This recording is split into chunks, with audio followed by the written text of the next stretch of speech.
नमस्कार दोस्तों, मैं सौरभ मिश्रा आप सभी का इस वीडियो में स्वागत करता हूं।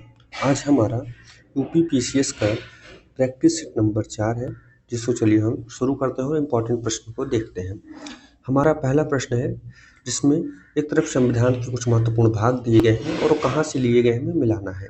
इसमें हमारा पहला है मौलिक अधिकार। दोस्तों, यह अमेरिका से लिया गया है। नीति निर्देशक तत्व या आयरलैंड से लिया गया है। आपातकाल दोस्तों यहाँ जर्मनी से लिया गया और कैबिनेट व्यवस्था या दोस्तों ब्रिटेन से लिया गया है। इसी के साथ हमारा ऑप्शन नंबर डी सही हो जाएगा। तो चलिए अगले क्वेश्चन की तरफ आगे बढ़ते हैं। अगला प्रश्न है हमारा, उच्च न्यायालय है देश में एक अपीली का सर्वोच्च न्यायालय है, देश में एकल सांकेतिक न्यायिक तंत्र का एक भाग, एकमात्र सक्षम न्यायालय जो राष्ट्रपति एवं उपराष्ट्रपति के चुनाव के संबंध में विवादों की सुनवाई करता है। ऑप्शन डी इनमें से कोई नहीं। तो दोस्तों इसमें ऑप्शन नंबर बी हमारा सही हो जाएगा। देश में एकल समेकित न्यायालय तंत्र का एक भाग है यह। दोस्तों अगले क्वेश्चन की तरफ आगे बढ़ते हैं। राज्य को दिए जाने वाले विशेष अनुदान का निर्धारण किसके द्वारा किया जाता है। ऑप्शन ए है संसद द्वारा, ऑप्शन बी है नियंत्रक एवं महालेखक परीक्षक, ऑप्शन सी है राष्ट्रपति, ऑप्शन नंबर डी है नीति आयोग। तो यहाँ पे ऑप्शन नंबर सी सही हो जाएगा। राष्ट्रपति के द्वारा विशेष अनुदानों को दिया जाता है, जिसका उल्लेख आर्टिकल 115 और 116 में मिलता है। अगला प्रश्न है, संविधान द्वारा मान्यता प्राप्त भाषाएं अनुसूची 8 में सूचीबद्ध हैं। इसके अंतर्गत मैथिली और बोडो को भाषाएं कब सम्मिलित की गई हैं। ऑप्शन ए है 1992, बी 1967, सी 2004 और ऑप्शन डी है उपरोक्त में से कोई नहीं। दोस्तों यहाँ ऑप्शन नंबर सी सही हो जाएगा। 2004 में मैथिली और बोडो को शामिल किया गया है। अगले क्वेश्चन तरफ आगे बढ़ते हैं। भारत में सर्वोच्च न्यायालय को प्राप्त है केवल मौलिक अधिकार, केवल परामर्शी न्याय अधिकार, केवल अपीली न्याय अधिकार। तो दोस्तों यहाँ पे ऑप्शन नंबर डी सही हो जाएगा, उपयुक्त सभी। अगले क्वेश्चन तरफ आगे बढ़ते हैं। उच्चतम न्यायालय के न्यायाधीशों का वेतन भुगतान किया जाता है। ऑप्शन ए है भारत के संसद निधि से, ऑप्शन बी है संसद के द्वारा, ऑप्शन सी है ए और बी दोनों से, ऑप्शन डी उपयुक्त में से कोई नहीं। तो यहाँ पर ऑप्शन नंबर ए सही हो जाएगा, भारत की संचित निधि से। उच्चतम न्यायालय के न्यायाधीशों का वेतन हो गया, या फिर हम कहें कैग का वेतन हो गया, या हम कहें कि जो भी रिटायर्ड राज्यपाल होते हैं उनकी पेंशन जो होती है वो भारत के संचित निधि से दी जाती है। अगले प्रश्न की तरफ आगे बढ़ते हैं। मंत्रिमंडल को निम्नलिखित में से किसका विश्वास खो देने पर इस्तीफा देना होता है। ऑप्शन ए है राष्ट्रपति, ऑप्शन बी है प्रधानमंत्री, ऑप्शन सी है लोकसभा, ऑप्शन डी है लोकसभा एवं राज्यसभा दोनों। तो ऑप्शन नंबर सी लोकसभा, क्योंकि जो मंत्रिपरिषद का चुनाव होता है वह लोकसभा के सदस्यों के द्वारा होता है। हालांकि इसमें जो राज्यसभा के सदस्य होते हैं वह भी मंत्री बन सकते हैं, लेकिन जिसमें प्रत्यक्ष चुनाव होता है वो लोकसभा के सदस्यों को होता है। इसलिए जब कोई भी सरकार लोकसभा में अपना बहुमत खो देती है या अपना विश्वास खो देती है तो उसे इस्तीफा देना होता है। भारत के संविधान की किस अनुसूची में विभिन्न राज्यों में अनुसूचित क्षेत्रों के प्रशासन एवं नियंत्रण के लिए विशेष उपबंध किया गया है। ऑप्शन ए है तीसरी, बी है 5वीं, ऑप्शन सी है 7वीं, ऑप्शन डी है 9वीं। यहाँ ऑप्शन नंबर बी सही हो जाएगा। 5वीं अनुसूची में उल्लेख किया गया है किसी भी राज्य के अंतर्गत जो चिन्हित अनुसूचित क्षेत्र है उनका प्रशासन और नियंत्रण के लिए कैसे किया जाएगा। अगले प्रश्न पर आगे बढ़ते हैं। किस संविधान संशोधन द्वारा संपत्ति के अधिकार को हटा करके संपत्ति को अधिकार को मौलिक श्रेणी से हटा दिया गया। ऑप्शन ए है 42वें संविधान संशोधन, ऑप्शन बी है 44वें संविधान संशोधन, ऑप्शन सी है 48वें संविधान संशोधन, ऑप्शन डी है उपयुक्त में से कोई नहीं। तो यहाँ पे दोस्तों ऑप्शन नंबर हमारा बी सही हो जाएगा। 44वें संविधान संशोधन के द्वारा जो पहले हमारा मौलिक अधिकार में संपत्ति का अधिकार 19(1) का एफ हुआ करता था, उसे हटा करके आर्टिकल 300 के अंतर्गत रख दिया गया है। निम्नलिखित में से किस अनुच्छेद में मुख्यमंत्री के कर्तव्यों का वर्णन मिलता है। दोस्तों ऑप्शन ए है अनुच्छेद 163, बी है 164, सी है 166 और डी है 167। तो यहाँ पर ऑप्शन नंबर डी सही हो जाएगा। 167 के तहत मुख्यमंत्री के कर्तव्यों का वर्णन किया गया है, जिसमें ऑप्शन नंबर 163 बताता है कि राज्यपाल मुख्यमंत्री को या मंत्रिपरिषद को सलाह दे सकते हैं। ऑप्शन नंबर 164 बताता है, आर्टिकल नंबर 164 बताता है कि जो मंत्रिपरिषद के मंत्रियों की नियुक्ति की जाएगी वह राज्यपाल के द्वारा की जाएगी। जैसे 166 हमें यह बताता है कि राज्य में जो भी कार्य किए जाएंगे वह गवर्नर के नाम पर किए जाएंगे। अगले प्रश्न पर आगे बढ़ते हैं।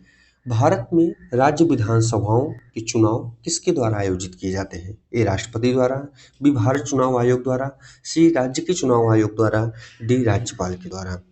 तो चाहे विधानसभाओं का चुनाव हो, चाहे संसद का चुनाव हो, या राष्ट्रपति या उपराष्ट्रपति के चुनाव का प्रबंधन हो, या भारत चुनाव आयोग द्वारा किया जाता है, जिसका उल्लेख आर्टिकल 324 में मिलता है। राज्य चुनाव आयोग राज्य में होने वाली पंचायत के चुनावों का उल्लेख करते हैं तथा जो शहरी स्थानीय निकाय चुनाव होते हैं उनका जो है प्रबंधन करते हैं। अगले प्रश्न पर आगे बढ़ते हैं कि संविधान संशोधन ने लोकसभा के संविधान के किसी भी भाग में संशोधित करने का अधिकार की पुष्टि करता है। तो यहाँ पर ऑप्शन नंबर ए हमारा सही हो जाएगा, 24वां संविधान संशोधन के द्वारा, जिसके तहत आर्टिकल 13 और आर्टिकल 368 में संशोधन किया गया और यह बताया गया कि इसके तहत संविधान के किसी भी भाग में संविधान संशोधन किया जा सकता है। अगले प्रश्न पर आगे बढ़ते हैं। संविधान में कौन सा भाग राज्य को देश में पंचायती राज्य संस्थाओं की स्थापना करने का निर्देश देता है? तो यहाँ पर ऑप्शन नंबर बी सही हो जाएगा। राज्य के नीति निर्देशक तत्व जो है दोस्तों, यह संसद के द्वारा राज्यों में पंचायत की स्थापना की बात करते हैं, जो कि आर्टिकल 40 में दिया गया है। आप सभी को पता होगा संविधान संशोधन 72 एवं 73 के द्वारा, जो कि 92 और 93 में हुआ, शहरी स्थानीय निकाय और ग्रामीण स्थानीय निकायों की स्थापना संवैधानिक रूप से कर दी गई है। अगले प्रश्न पर आगे बढ़ते हैं। उत्तर प्रदेश मातृभूमि योजना के संबंध में सही कथन है? ग्रामीण बुनियादी ढांचे के विकास से संबंधित है। इसका उद्देश्य आम आदमी को राज्य के विकास कार्यों में भागीदारी बनाना है। परियोजना की लागत का 50% राज्य वहन करेगा, जबकि शेष 50% का योगदान इच्छुक लोगों द्वारा किया जाएगा। संपूर्ण उत्तर प्रदेश के बुनियादी ढांचे का विकास से संबंधित है। किसान को उनके खेतों की उपज बढ़ाने से संबंधित है।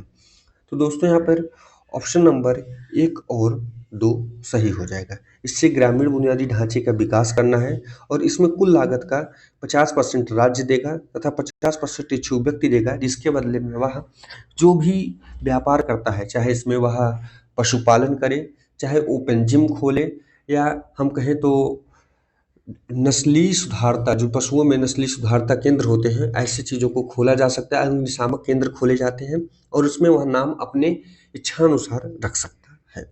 अगले प्रश्न पर आगे बढ़ते हैं। उत्तर प्रदेश के वित्तीय वर्ष 2022-23 के बजट का आकार 6,15,518.97 करोड़ रुपए था। बजट के संबंध में निम्नलिखित कथनों में कौन से सही है? यह राज्य का अब तक का सबसे बड़ा बजट था, बिल्कुल सही है। 26 मई 2022 को संसदीय कार्य एवं वित्त मंत्री सुरेश खन्ना द्वारा इसे प्रस्तुत किया गया था, यह सही है। वर्ष 2022-23 के लिए राजकोषीय घाटा सकल घरेलू उत्पाद का 3.96% है, सही है। बजट में 39,181.10 करोड़ रुपए की नई योजनाओं को शामिल किया गया है। यहाँ पर दोस्तों सारे सही हैं, ऑप्शन नंबर डी हमारा सही हो जाएगा। अगले प्रश्न की तरफ आगे बढ़ते हैं। उत्तर प्रदेश सरकार द्वारा शुरू की गई भाग्य लक्ष्मी योजना के अंतर्गत बेटी का जन्म होने पर माता और बेटी को कितनी धनराशि देने का प्रावधान है? ऑप्शन ए है माता को 2100, बेटी को 25,000, माता को 25,000, बेटी को 2100। ऑप्शन सी है बेटी को 50,000 और माता को 5100 रुपए। दोस्तों ऑप्शन नंबर सी सही हो जाएगा, जिसके अंतर्गत माता को 5100 रुपए और बेटी को 50,000 रुपए उसकी शिक्षा अथवा शादी के लिए दिया जाएगा। बस इसमें शर्त यह है कि बेटी का जन्म सन 2006 के बाद होना चाहिए। अगले प्रश्न पर हम अपने आगे बढ़ते हैं। अगला प्रश्न है हमारा, अंतर्राष्ट्रीय सहकारिता दिवस 2022 की थीम के संबंध में निम्नलिखित कथनों पर विचार कीजिए। इस वर्ष सहकारिता दिवस की थीम है सहकारिता एक बेहतर विश्व के निर्माण के लिए, सही है। सहकारिता के माध्यम से आत्मनिर्भर भारत और बेहतरीन विश्व के निर्माण विषय के तहत यह सहकारिता दिवस मनाया गया भारत में। दोस्तों यहाँ पर ऑप्शन नंबर ए और बी दोनों सही हो जाएगा। अगले क्वेश्चन की तरफ आगे बढ़ते हैं। अगला क्वेश्चन है हमारा, जल जीवन मिशन के संबंध में निम्नलिखित कथनों पर विचार कीजिए। जल जीवन मिशन दोस्तों 2019 में शुरू किया हुआ मिशन है। 2024 तक कार्यात्मक घरेलू नल कनेक्शन के माध्यम से प्रत्येक ग्रामीण परिवार को प्रतिदिन 55 लीटर पानी की आपूर्ति कराना लक्ष्य है। बिल्कुल सही बात है। इस मिशन के लिए नोडल मंत्रालय आवास एवं शहरी मंत्रालय है। नहीं दोस्तों, यह गलत हो जाएगा। इसका जो नोडल मंत्रालय वह जल शक्ति मंत्रालय है। केंद्र व राज्य के बीच फंड शेयरिंग पैटर्न हिमालय एवं उत्तर पूर्वी राज्यों के लिए 100% तथा अन्य राज्यों के लिए 50%। दोस्तों, अन्य राज्यों के लिए 50% है तथा उत्तर एवं पूर्वी राज्य के लिए यह 90:10 है, यानी 90% केंद्र सरकार और 10% राज्य सरकार खर्च करेगी। 2020 में ग्रामीण क्षेत्र में 100% सफलता प्रदान करने वाला गोवा देश का पहला हर घर राज्य बन गया है। दोस्तों, इसमें ऑप्शन नंबर 1 और 4 सही होगा। इस प्रकार ऑप्शन नंबर ए सही है। अगले प्रश्न की तरफ अपने आगे बढ़ते हैं। वर्ष 2021-22 में कृषि और संबद्ध क्षेत्रों में वृद्धि अनुमान कितने प्रतिशत रहा है? ऑप्शन ए है 3.6%, ऑप्शन बी है 3.9%, ऑप्शन सी है 4.2% और ऑप्शन डी है 4.9%। तो यहाँ पर ऑप्शन नंबर बी सही हो जाएगा, 3.9%। अगले प्रश्न के लिए आगे बढ़ते हैं हम। देश के लिए राष्ट्रीय आय का पहला अनुमान किसके द्वारा तैयार किया गया था? ऑप्शन ए है केंद्रीय सांख्यिकी संगठन द्वारा, ऑप्शन बी है राष्ट्रीय नमूना सर्वेक्षण संगठन द्वारा, पीसी महालनोबिस के द्वारा, दादा भाई नौरोजी के द्वारा। तो दोस्तों, ऑप्शन नंबर डी सही हो जाएगा। दादा भाई नौरोजी के द्वारा पहला राष्ट्रीय आय की गणना की गई थी। अगले प्रश्न पर आगे बढ़ते हैं। मुद्रास्फीति में नियंत्रण किया जाता है प्रत्यक्ष करों में वृद्धि करके, बिल्कुल सही है। सार्वजनिक ऋणों में वृद्धि के द्वारा, बिल्कुल सही है। सार्वजनिक व्यय में वृद्धि के द्वारा, यह गलत हो जाएगा। बैंक दर में वृद्धि के द्वारा, यह सही हो जाएगा। हमारा ऑप्शन नंबर 1, 2, 4 सही हो जाएगा, जो कि ऑप्शन नंबर बी में दिया हुआ है। मुद्रास्फीति नियंत्रण के लिए दोस्तों क्या किया जाता है कि जो भी अर्थव्यवस्था में पैसा है उसे कम करने का प्रयास किया जाता है। जब प्रत्यक्ष करों में वृद्धि कर दी जाएगी तो भी लोगों को कर ज्यादा देना होगा, जिससे संपूर्ण अर्थव्यवस्था में पैसे की कमी होगी। सार्वजनिक ऋणों में जो वृद्धि दर है उसे बढ़ा दिया जाए तो भी पैसे में कमी होती है। और यदि हम बैंक दर से ऋण बढ़ा दें तो बैंक से लोग ऋण कर लेना कम कर देंगे, जिससे मनी फ्लो कम हो जाएगा। लेकिन अगर हम सार्वजनिक व्यय में वृद्धि करते हैं दोस्तों, तो इससे अर्थव्यवस्था में मनी फ्लो और ज़्यादा बढ़ेगा, जिससे इन्फ्लेशन बढ़ने का खतरा होता है। अगले प्रश्न की तरफ आगे बढ़ते हैं। जब कोई देश अपनी मुद्रा में अवमूल्यन करता है तो इसका प्रभाव होता है आयात सस्ते हो जाते हैं, निर्यात महंगे हो जाते हैं। गलत है। आयात महंगे हो जाते हैं, निर्यात सस्ते हो जाते हैं।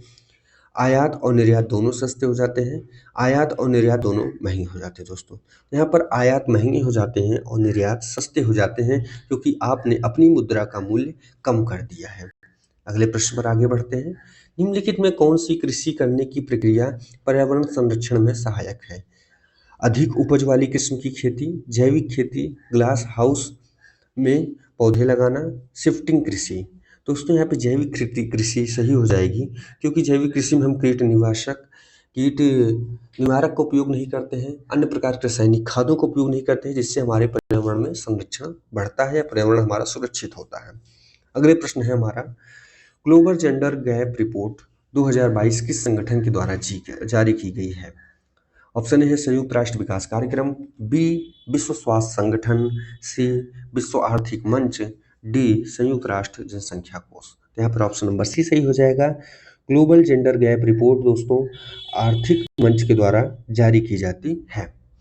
अगले प्रश्न पर आगे बढ़ते हैं। जुलाई 2022 में जारी भारत नवाचार सूचकांक 2021 के अनुसार निम्नलिखित राज्यों की श्रेणी में उत्तर प्रदेश की रैंकिंग क्या रही है?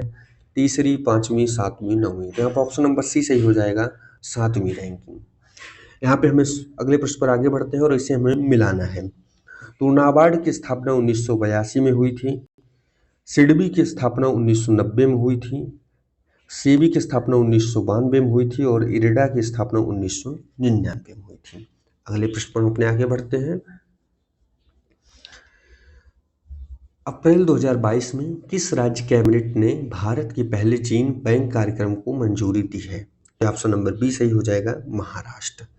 संयुक्त राष्ट्र द्वारा जारी विश्व खाद्य सुरक्षा और पोषण स्थिति रिपोर्ट 2022 के अनुसार भारत में भूख से प्रभावित लोगों की संख्या घटकर कितनी हो गई है? तो यहाँ पर ऑप्शन नंबर सी सही हो जाएगा, 224.3 मिलियन लोग अभी भी भारत में भूखे हैं। अगले प्रश्न पर आगे बढ़ते हैं। स्विट्जरलैंड के जिनेवा में आयोजित अंतर्राष्ट्रीय श्रम सम्मेलन इंटरनेशनल लेबर सम्मेलन में 110वें सत्र में भारत तरफ से किसने संबोधित किया है? यहाँ पर ऑप्शन नंबर डी सही हो जाएगा, भूपेंद्र यादव जी ने। यहाँ पे अगले प्रश्न पर आगे बढ़ते हैं। विभिन्न पदों पर नियुक्त होने वाली पहली भारतीय महिलाओं के संदर्भ में निम्नलिखित में से कौन सा सुमेलित नहीं है दोस्तों?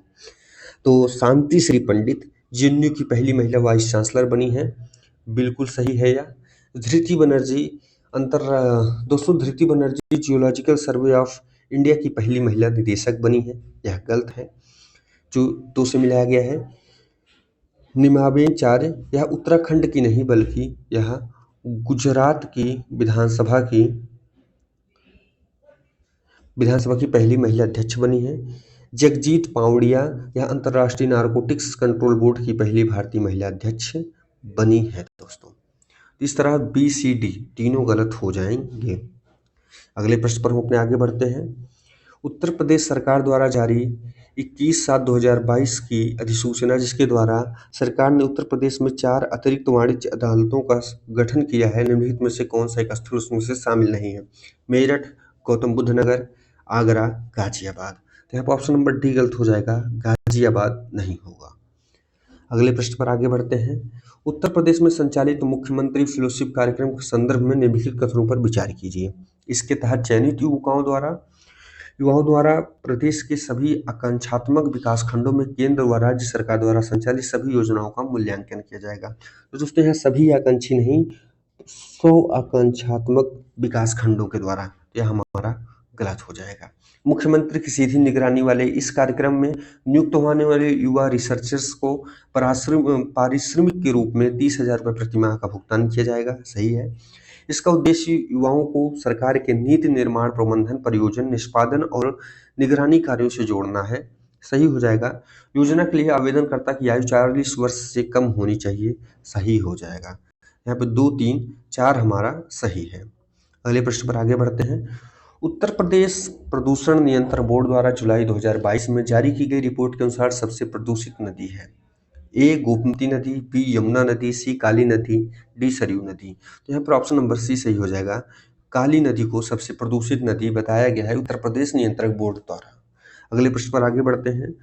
उत्तर प्रदेश मुख्यमंत्री बाल सेवा योजना के अंतर्गत बच्चों को आर्थिक सहायता के रूप में कितनी राशि प्रदान की जाएगी दोस्तों? तो ऑप्शन ए 1500, बी है 2000, सी है 2500 और डी है 3000 रुपये। तो यहाँ पर ऑप्शन नंबर सी सही हो जाएगा, 2500 रुपये। अगले प्रश्न पर आगे बढ़ते हैं।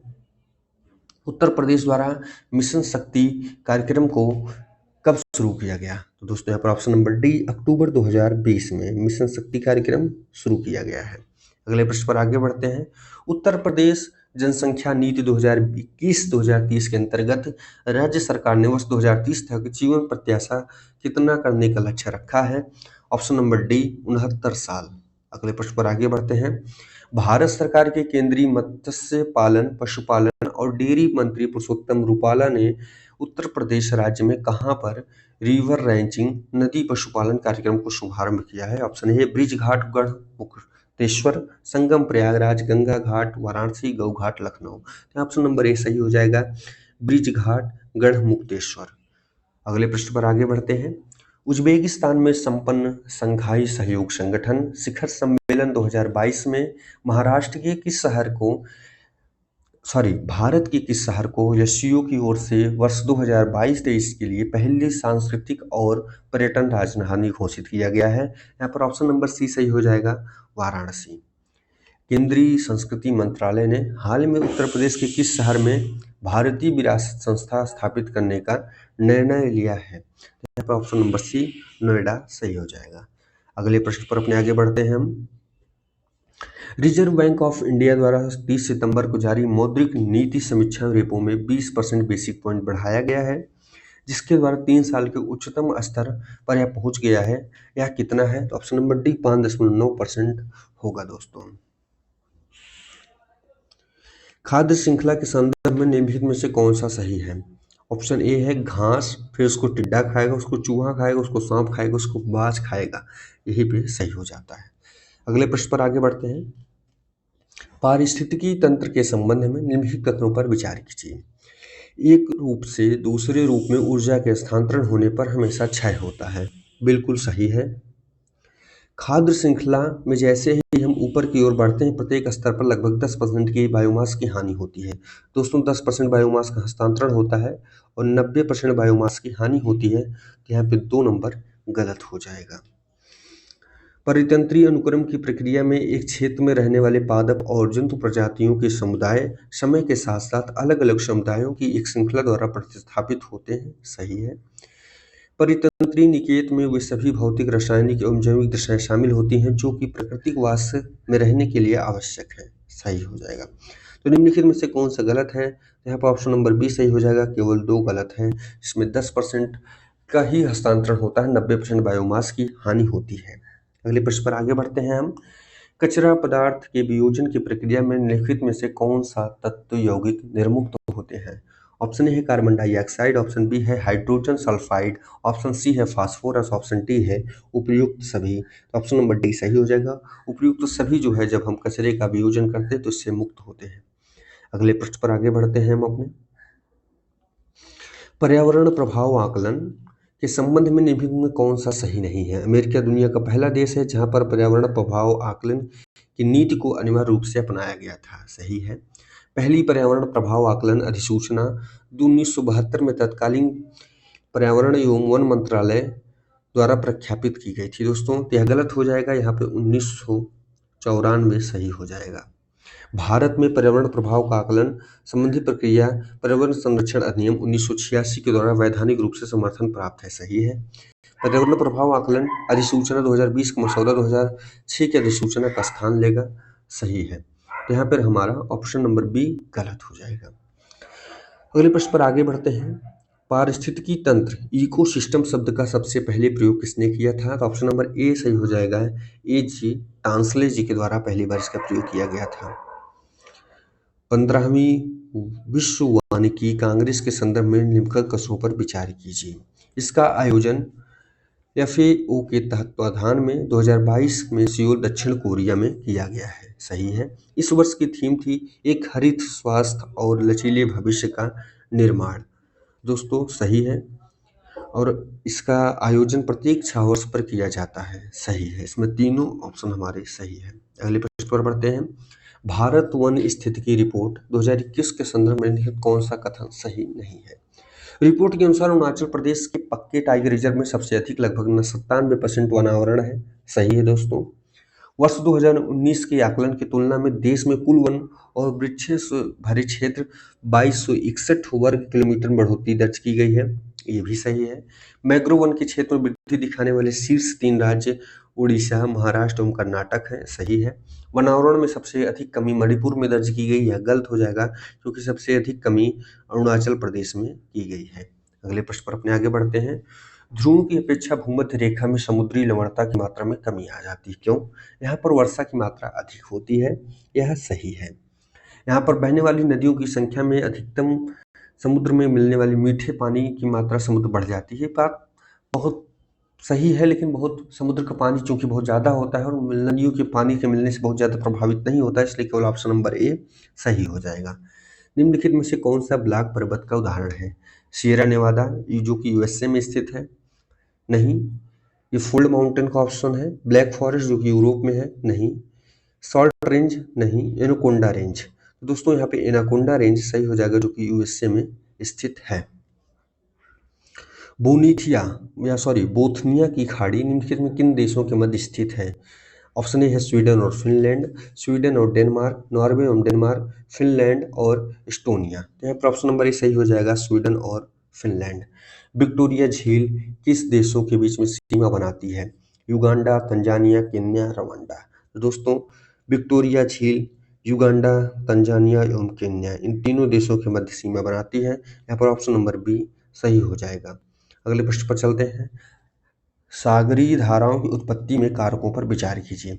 पृथ्वी का परिभ्रमण बिल्कुल सही है। वायुमंडलीय दाब बिल्कुल सही है।